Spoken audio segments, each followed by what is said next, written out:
নীলফামারী ৪ সৈয়দপুর কিশোরগঞ্জ আসনে বিএনপির মনোনীত প্রার্থী পরিবর্তনের দাবিতে র্যালি ও মানববন্ধন। মোহাম্মদ রাজু মিয়া সোহাগ এর ভিডিও চিত্রে দেখুন এসটিভি নিউজ এক্সপ্রেসে।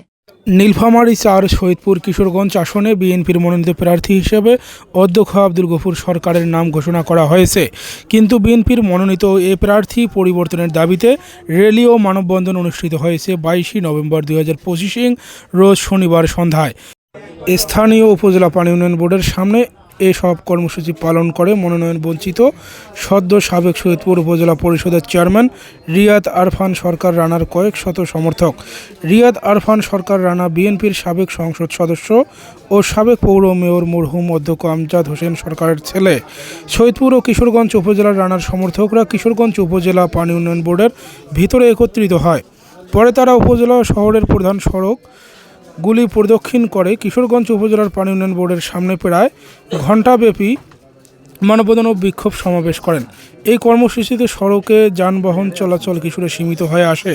রিয়াদ আরফান সরকার রানার সমর্থকরা হাতে হাতে নানা প্ল্যাকার্ড ও ফেস্টুন নিয়ে স্লোগান দিতে থাকেন।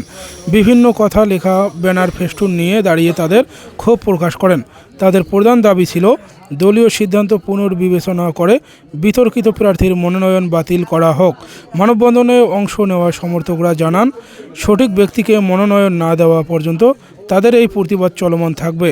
মানববন্ধনে অংশ নেওয়া অনেকেই অধ্যক্ষ আব্দুল গফুর সরকারের বদলে রিয়াদ আরফান সরকার রানাকে মনোনয়ন দেওয়ার দাবি করেন। এ বিষয়ে জানতে চাইলে মনোনয়ন বঞ্চিত প্রার্থী রিয়াদ আরফান সরকার রানা বলেন, আমার বাবা মরহুম আমজাদ হোসেন সরকার ভজে সাবেক সংসদ সদস্য। তিনি বিএনপি থেকে কয়েকবার এই সৈয়দপুর কিশোরগঞ্জ আসনে দীর্ঘদিন ধরে বিএনপি মনোনীত এমপি ছিল। রিয়াদ আরফান সরকার রানা বলেন, আমাকে এই নীলফামারী ৪ সৈয়দপুর কিশোরগঞ্জ আসনে বিএনপি মনোনীত করা হলে বিজয় সুনিশ্চিত হবে বলে আমি মনে করি। আর তা না হলে বিএনপির এই আসন হারানোর সম্ভাবনা 100% রয়েছে বলে আমি মনে করি।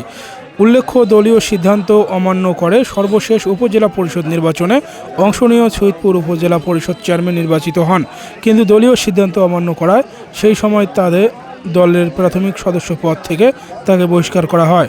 সম্প্রতি তার বহিষ্কারাদেশ প্রত্যাহার করা হয়।